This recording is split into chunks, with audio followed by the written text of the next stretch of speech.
हाँ, तो मैंने ये जो किताब लिखी है ट्रांसफॉर्मिंग एकेडमिक इंस्टीट्यूशंस, तो ये पुस्तक है कि कैसे हम आज की जो हमारी शैक्षणिक संस्थाएं हैं, ये आप देखना अगर चाह रहे हैं तो ये किताब है। तो हमारी जो शैक्षणिक संस्थाएं हैं, कैसे हम उनमें एक परिवर्तन ला सकते हैं ताकि वो बहुत बढ़िया हो जाए, जहाँ पठन पाठन अच्छा हो और जहाँ पे वातावरण जो है वो बहुत सुंदर और बढ़िया हो जाए। क्योंकि हम जानते हैं कि वातावरण से हम बहुत चीज़ें सीखते हैं, हर चीज़ क्लासरूम से नहीं सीखते हैं।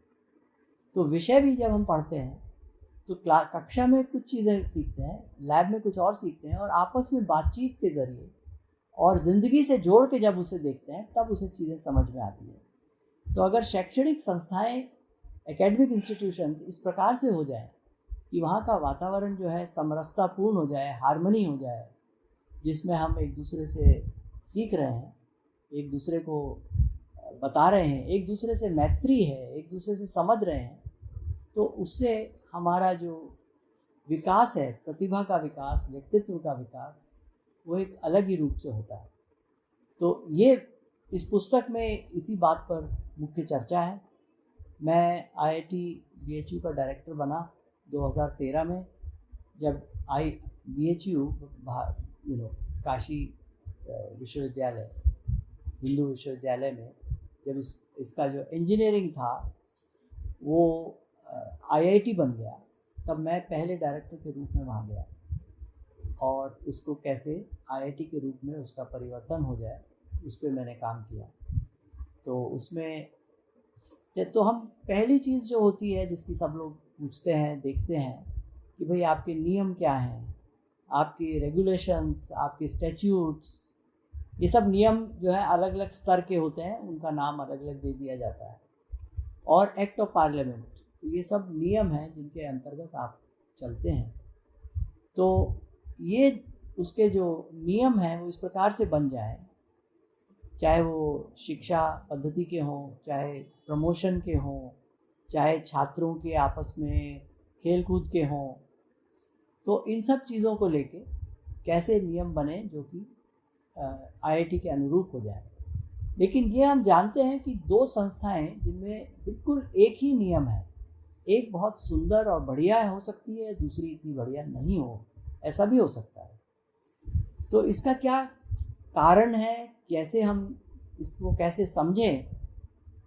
तो मेरा ये मानना है कि जो नियम है वो शायद 25% ही है। उसके नीचे की जो लेयर है, जिसको हम संस्कृति बोलते हैं, कल्चर बोलते हैं, वो कैसा हो, उसको उस पर निर्भर करता है कि वो चीज़ें कैसे चलें। अब संस्कृति से क्या मतलब है कि लोग आपस में कैसे एक दूसरे से मिलते जुलते हैं, कैसे बात करते हैं, जो काम है उसको किस अपनी निष्ठा से करते हैं, किस धैर्य से करते हैं, ये सब संस्कृति का एक हिस्सा बन जाता है।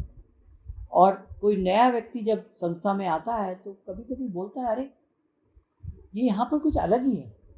उनसे पूछे क्या अलग है, बोले मैं कह नहीं पा रहा हूँ कि क्या अलग है, लेकिन ये संस्था में कुछ अलग ही मुझे महसूस हो रहा है। तो ये जो संस्कृति है इसको आप महसूस कर सकते हैं, इसके लिखित नियम नहीं होते हैं। और एक बार जब अच्छी संस्कृति बन जाती है तो वो 25 साल 30 साल तक चलती है। आजकल हो सकता है कम चलती हो, इतना परिवर्तन का दौर इतना त्वरित है, इतना तेज़ है। तो जो बदलाव आते हैं उनमें कैसे हम अच्छे बदलावों को साथ लेके चलें और ख़राब बदलावों को छोड़ दें, वो कैसे हम तय करें। तो इसके नीचे एक लेयर और होती है जिसको हम बोलते हैं मूल्य या वैल्यूज़। उन वैल्यूज़ के आधार पर हम ये तय कर सकते हैं कि ये जो नई संस्कृति आ रही है इसके साथ ये दिक्कत आने वाली है, इसमें ये अच्छा होने वाला है, ये खराब होने वाला है। तो इन 3 स्तर पर जब हम किसी संस्था को देखते हैं तो हम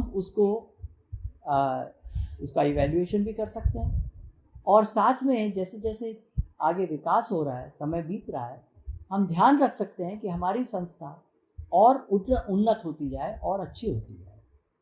तो इन सब को लिखने के लिए, इन सब को बताने के लिए कि मेरे 5 वर्षों में जब मैं IIT BHU का डायरेक्टर था और कुछ महीनों के लिए मैं BHU का वाइस चांसलर भी रहा, तो उस दौरान मैंने जो देखा और जो मैंने किया उसको मैंने अपनी पुस्तक में लिपिबद्ध किया है, उसको लिखा है। और उसमें अलग अलग विषयों, अलग अलग चीज़ों पे लिखा है, जैसे पठन पाठन कैसे हो, पाठ्यक्रम क्या हो, थियरी और प्रैक्टिस में क्या संबंध हो, इसको हम पठन पाठन और इसकी क्रिया को बोलते हैं। फिर शोध, रिसर्च एंड इनोवेशन, नवाचार क्या हो, शोध और नवाचार में क्या संबंध हो, कैसे हम इसको, मैंने अपने समय में क्या क्या किया ये सब आगे करने के लिए। फिर जो अध्यापक हैं, फैकल्टी है, उनके आपसी संबंध कैसे अच्छे हो जाएं, मृदु संबंध हो जाएं, एक दूसरे की लोग सहायता करें और मिलके रिसर्च करें, ये सब चीज़ों पे इसका प्रभाव आता है। इसी प्रकार से जो छात्र हैं उनमें क्या गतिविधियां रखी जाएं, एक्टिविटीज़ हों जिससे टीम वर्क बढ़ जाए, लोग मिल के काम करें और अपनी जिम्मेदारी के साथ काम करें। तो इसमें क्या किया जा सकता है इस ओर। तो इन सबको, इसके बहुत सारे विषय हैं, बहुत सारी कहानियां हैं इसमें। तो मैंने अपनी पुस्तक में इन सब कहानियों का वर्णन किया है और इन कहानियों के माध्यम से मुद्दे क्या हैं और उन पे कैसे हम काम कर सकते हैं, इस सब पे मैंने ये लिखा है। तो इसको आप पढ़ें, बताएं कि आपको इसमें कैसे लगा, क्या लगता है। एक चीज़ मैं और कह दूं इसमें कि इसका जो सबटाइटल है वो है my experiments with a human touch, मतलब मेरे प्रयोग मानवीय संबंधों के आधार पर। तो इसमें संवाद और डेमोक्रेसी, लोकतंत्र जिसको कहें, वो कैसे हम अपनी संस्थाओं में ला सकते हैं कि हम एक दूसरे से, जब हमारी भिन्न मत हो तो मतभेद मनभेद न बन जाए। मतभेद हो सकते हैं लेकिन मनभेद का कोई स्थान नहीं। तो कैसे हम मैच्योर हो जाएं कि हमारे मन में दूसरा व्यक्ति जो हमसे अलग बात रख रहा है, हम कुछ अलग चीज़ सोच रख रहे हैं कि इसको ऐसे किया जाए, दूसरा कह रहा है नहीं इसको वैसे किया जाए, उसको मतभेद होते हुए भी हमारे में मनभेद ना हो और हम अपनी बात रखें।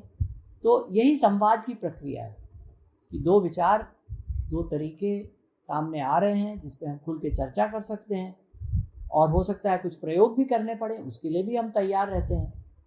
और ये मेरे विचार से जो डेमोक्रेसी है, जो आज हमारे देश का लोकतंत्र है, उसके केंद्र में भी संवाद है। हम तो ये मानने लग गए हैं कि लोकतंत्र का अर्थ होता है इलेक्शन, चुनाव। नहीं, ये लोकतंत्र का अर्थ होता है संवाद, कि हम संवाद से एक मत हो सकते हैं और मतभेद होते हुए भी मनभेद न करें और मिलके आपस काम कर सकें। तो ये इस पुस्तक, मेरी आशा है कि इस पुस्तक को जब लोग पढ़ेंगे तो इससे हमारे आज के जीवन में भी इसकी जो छाप है, इसके बारे में कुछ सोच पाएंगे, कुछ कह पाएंगे। और जो लोग कंपनीज में काम कर रहे हैं वो भी सीखेंगे कि कंपनी में कमांड एंड कंट्रोल नहीं, डायलॉग एंड डेमोक्रेसी, मतलब चीज़ों का निर्देश के आधार पर नहीं बल्कि संवाद के आधार पर कैसे हम आगे बढ़ सकते हैं। और ये जो दूसरी प्रक्रिया है संवाद और मिल के काम करने की, ये एक सुखद प्रक्रिया है।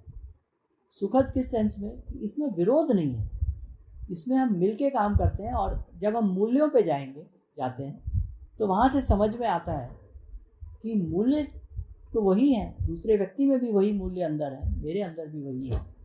और इन मूल्यों के आधार पे हम आगे जो है बढ़ सकते हैं, संवाद कर सकते हैं और अपनी संस्था, अपने समाज, इन सबको आगे ले जा सकते हैं। धन्यवाद।